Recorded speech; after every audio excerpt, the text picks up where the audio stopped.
మీ మోకాల నొప్పులకు ఎటువంటి సర్జరీ లేకుండా ఎపియాన్ పెయిన్ క్లినిక్ అందిస్తున్న అత్యాధునిక చికిత్స. ఓవేరియన్ క్యాన్సర్ అంటే తెలుగులో మనము అండాశయాల్లో వచ్చేటువంటి క్యాన్సర్ అనుకోవచ్చు. ఇప్పుడు ఒక మహిళ రిప్రొడక్టివ్ ఏజ్ లో ఉన్నారంటే నార్మల్ గా చిల్డ్రన్ ని బేర్ చేయాలంటే అండాశయాలు ఉండాలి, అంటే ఓవరీస్ అంటారు. దాంతో పాటు గర్భాశయం అంటే యూట్రస్ కూడా నార్మల్ గా ఉండాలి. ఇందులో గర్భాశయాల్లో వచ్చే యూట్రైన్ క్యాన్సర్స్ అనేటివి వేరు, అండాశయాల్లో ఓవరీస్ లో వచ్చేటువంటి క్యాన్సర్స్ వేరు. సో మనం ఇప్పుడు స్పెసిఫిక్లీ ఓవేరియన్ క్యాన్సర్స్ గురించి మాట్లాడుకుంటున్నాం కాబట్టి ఇది రెండు భాగాలుగా చూడాలి. ఓవరీలో వచ్చేటువంటి ట్యూమర్స్ రెండు రకాలు. ఒకటి సింపుల్ ఓవేరియన్ సిస్ట్స్ అంటారు, అంటే నీటి బుడగల్లాగా ఉంటాయి.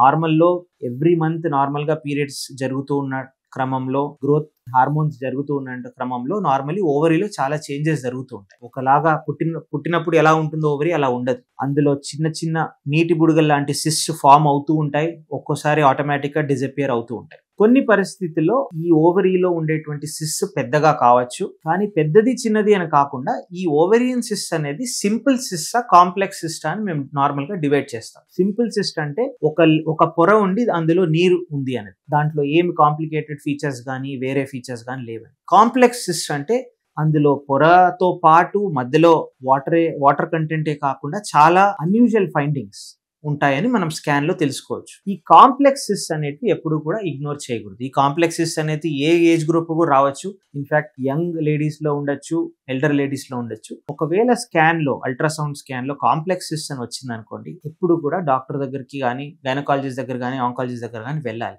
ఎందుకంటే కాంప్లెక్స్ సిస్ట్ అన్ని కూడా క్యాన్సర్స్ కాదు, కానీ అందులో క్యాన్సర్స్ దాగి ఉండేటువంటి ఛాన్సెస్ ఎక్కువ. మనం ప్రాపర్ గా ఎవాల్యుయేట్ చేసి క్యాన్సర్ ఉందా లేదా అని నిర్ధారణ చేసుకోవాలి. ఇప్పుడు మనం అల్ట్రాసౌండ్ లో కాంప్లెక్సెస్ అని వచ్చింది అనుకోండి, నెక్స్ట్ టెస్ట్ అనేది మనం నార్మల్ గా ఎంఆర్ఐ గానీ లేదంటే బెటర్ క్వాలిటీ ఇమేజింగ్ గానీ వెళ్తాం. అందులో ఏం తెలుస్తుంది, ఈ కాంప్లెక్సెస్ నిజంగానే సస్పిషియస్ డేంజరస్ కైండ్ ఆఫ్ వేరియంటా లేదంటే దీన్ని అలాగే వదిలేయచ్చా అన్నది మనం నిర్ధారణ చేసుకుంటాం. ఒకవేళ ఎంఆర్ఐలో కూడా కాంప్లెక్స్ సిస్ట్ అని వచ్చింది అనుకోండి, ప్లస్ అది సైజ్ కూడా పెద్దగా ఉంది అనుకోండి, నార్మల్ గా గైనకాలజిస్ట్ కానీ ఆంకాలజిస్ట్ కానీ సర్జరీని రికమెండ్ చేస్తారు. సర్జరీ ఎందుకు రికమెండ్ చేస్తారంటే కేవలం స్కాన్ తో గానీ లేదంటే బ్లడ్ టెస్ట్ తో గానీ లేదంటే సూది పరీక్ష అంటే బయాప్సీతో గానీ మనం దీంట్లో క్యాన్సర్ ఉందా లేదా అన్నది 100% రూల్ అవుట్ చేయలేము. ఎందుకంటే క్యాన్సర్ మనం మిస్ చేసేటువంటి కాన్సిక్వెన్సెస్ చాలా గ్రేవ్ గా ఉంటాయి కాబట్టి. సో కొంతమందికి కాంప్లెక్సిస్ లో క్యాన్సర్ లేకపోయినా కానీ వాళ్ళకి అన్నెసరీ సర్జరీ అయినా కానీ చాలా మందికి కాంప్లెక్సిస్ లో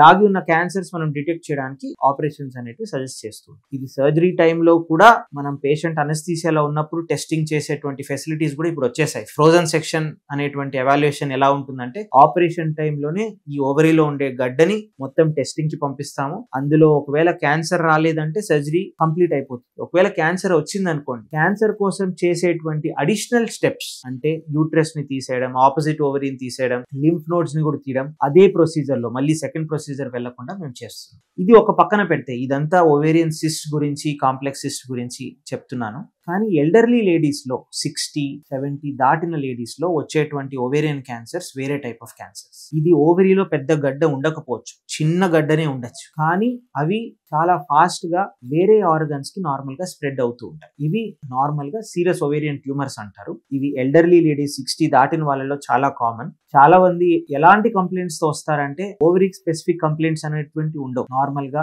ఏమన్నా తిన్నప్పుడు ఈజీగా ఫుల్నెస్ ఉంది, మోషన్ రావడం సరిగ్గా రావట్లేదు, యూరిన్ కూడా వెళ్ళడంలో ప్రాబ్లం ఉంది, లేదంటే సడన్ గా ఇప్పుడు వెయిట్ గెయిన్ అయ్యారు అంటే పొట్ట కొంచెం ముందుకు వచ్చింది, ఇటువంటి వేగ్ కంప్లైంట్స్ తోనే వస్తారు. చాలా మందికి కూడా తెలియదు ఇది క్యాన్సర్ రిలేటెడ్ సిమ్టమ్ అని. ఏదో గ్యాస్ట్రిక్ ప్రాబ్లమో లేదంటే ఏజ్ వల్ల వచ్చిన ప్రాబ్లమే అనుకుంటారు. వచ్చిన తర్వాత మేము కొన్ని బేసిక్ టెస్ట్ చేసినప్పుడు ఇది తెలుస్తుంది. ఓవరీలో చిన్న చిన్న గడ్డలు ఉండొచ్చు, తర్వాత కడుపులో నీరు ఉండొచ్చు, అసైటిస్ అంటారు, ప్లస్ వేరే ఆర్గన్స్ లో చిన్న చిన్న స్మాల్ నాడ్యూల్స్ అనేటివి కనిపిస్తాయి. అది ఉన్నప్పుడు నార్మల్ గా బ్లడ్ టెస్ట్ CA-125 అనేటువంటి బ్లడ్ టెస్ట్ ప్లస్ అవసరం పడితే ఆ నీరుని తీసి టెస్టింగ్ కి పంపించడం, లేదంటే వేరే ఆర్గన్స్ స్ప్రెడ్ అయిన ఆ నాడ్యూల్స్ నుంచి బయాప్సీ చేసి మేము నార్మల్ గా ఇటువంటి ఓవేరియన్ క్యాన్సర్స్ ని మనం డిటెక్ట్ చేస్తుంటాం. సో మీరు చూసినట్టుగా అయితే ఇది 2 different contrasting situations. Younger age లో ovarian cyst, complex ovarian cyst, early stage ovaries చాలా కామన్. ఓల్డర్ ఏజ్ లో మా దగ్గరకు వచ్చేటప్పటికి ఆల్రెడీ స్టేజ్ 3 అంటే స్ప్రెడ్ అనే స్టేజ్ లో వస్తూ ఉంటారు. మోస్ట్లీ వీరిని ఎలా ట్రీట్ చేస్తామంటే ఆల్రెడీ ఓవేరియన్ క్యాన్సర్ ఒక స్టేజ్ దాటిందంటే నార్మల్లీ మనం కీమోథెరపీ అనేటువంటిది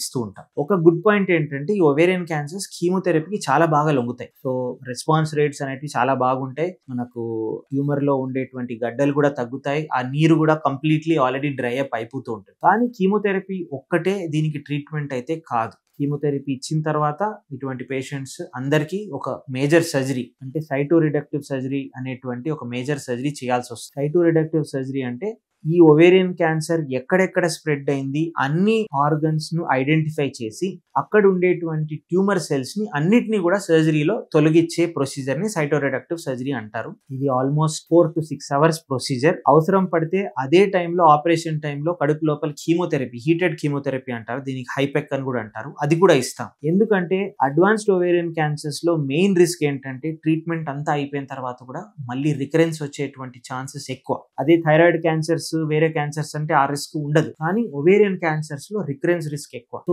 ఇనిషియల్ సర్జరీ కూడా చాలా కేర్ఫుల్ గా ప్లాన్డ్ గా ఆంకాలజీ సెటప్ లోనే చేసి అవసరం పడితే హైపెక్ అనేటువంటి ఇంట్రాపెరిటోనియల్ కీమోథెరపీ కూడా ఇచ్చి వీరిని కేర్ఫుల్ గా మేము సర్జరీ తర్వాత కూడా ఫాలో అప్ చేస్తూ ఉంటాం. బై అండ్ లార్జ్ నేను మాట్లాడుకున్న క్యాన్సర్స్ కి ఇప్పుడు వ్యాక్సినేషన్ అయితే లేదు, ఓవేరియన్ క్యాన్సర్ కి లేదు. ఇది ప్రివెంట్ చేయడానికి స్క్రీనింగ్ టెస్ట్ కూడా అంత బాగా లేవు. సో అందుకనే మీరందరూ ఏం గుర్తించాలంటే any change in your normal habits, మీరు నార్మల్ గా మోషన్ హ్యాబిట్స్ కానీ, యూరిన్ హ్యాబిట్స్ కానీ, మీరు ఎక్సర్సైజ్ చేసేటువంటి టాలరెన్స్ కానీ, ఎటువంటి మార్పులు వచ్చినా కానీ మీరు డాక్టర్ గారి దగ్గరికి వెళ్ళి ఒక కన్సల్టేషన్ తీసుకోవడంలో తప్పేం లేదు. అందరికీ క్యాన్సర్ ఉందని కాదు, కానీ ఉన్న వాళ్ళకి టైంలో డిటెక్ట్ చేస్తే క్యూర్ రేట్స్ అనేవి చాలా బాగుంటాయి.